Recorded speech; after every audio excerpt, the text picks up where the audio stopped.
Estimate activity resources. What exactly is this team doing? They look a little bit pumped. Well, they're estimating the type and quantity of resources to be used on each project task. Maybe they found they needed less resources than they had originally thought. Well, let's take a look at what exactly the mission is here. The mission is to estimate people, equipment, material, and supplies. People resources, equipment resources, material resources, and supplies. And in some instances, even facilities. That's what we do in estimate activity resources. Now let's take a look at some of the inputs to this process. The first one, right off the bat, is the project management plan, because it contains the resource management plan and also the scope baseline.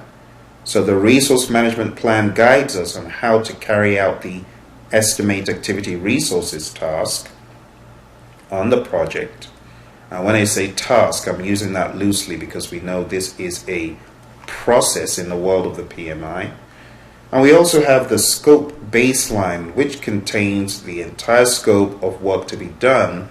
So having that helps us to better be able to estimate the resource type and quantity. The next input here is project documents.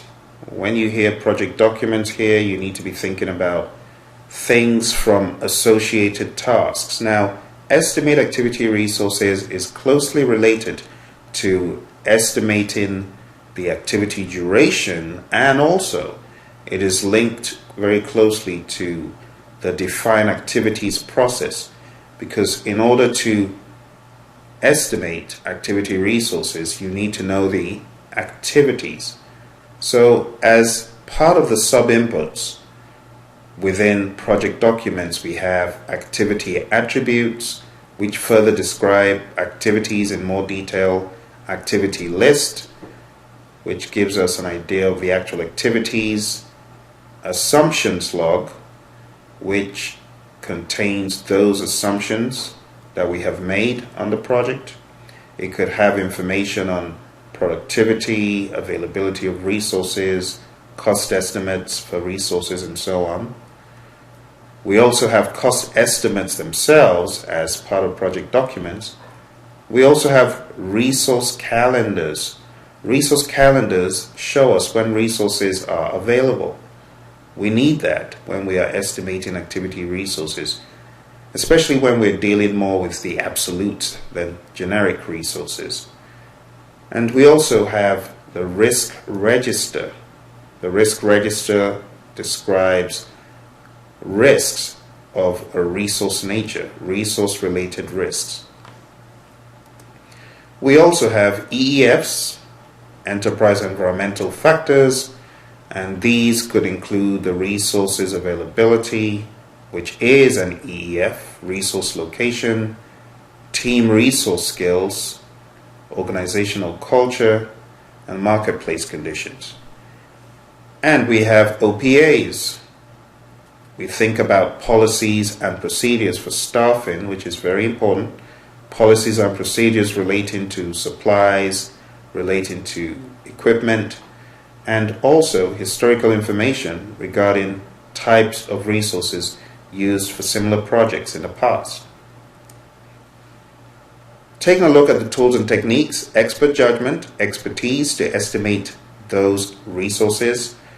We also have bottom-up estimating here. We have it in cost as well. Bottom-up estimating deals with going down to a granular level, breaking a task down to estimate the resources needed. We have analogous estimating, which uses information from a previous project as a basis for estimating that on a current project. It's not as accurate. It's also known as top-down estimating. We have parametric estimating, which uses an algorithm or a statistical relationship between historical data and other variables to estimate activity resources. The next tool and technique is data analysis. Data analysis, we could have an alternative analysis to assess should we use an automated device or should we use a manual device. things like that. We also have here as a tool and technique the PMIS, Project Management Information System, which helps us organize and manage resources. And you might have heard of some of these software applications for resource management. They'll fall into that category. Lastly, we have meetings. Meetings are held to estimate activity resources with team members. The first output of this process is resource requirements. Resource requirements help us understand the type and the quantity of resources needed on the project. The next output is basis of estimates, BOEs. This contains information as to how or why a particular estimate was made. Within the basis of estimate is supporting detail, such as known constraints and range of estimates, and any assumptions associated with the estimate. The next output is the RBS, and I talked about this previously and I showed you an example. It's a hierarchical representation of the resources needed on the project by human, equipment, material, and supplies. The final output here is project documents updates, and the project documents that we saw going in, the activity attributes, assumptions log, lessons learned register, and so on, could be updated as a result of this process. And that concludes the Estimate Activity Resources process.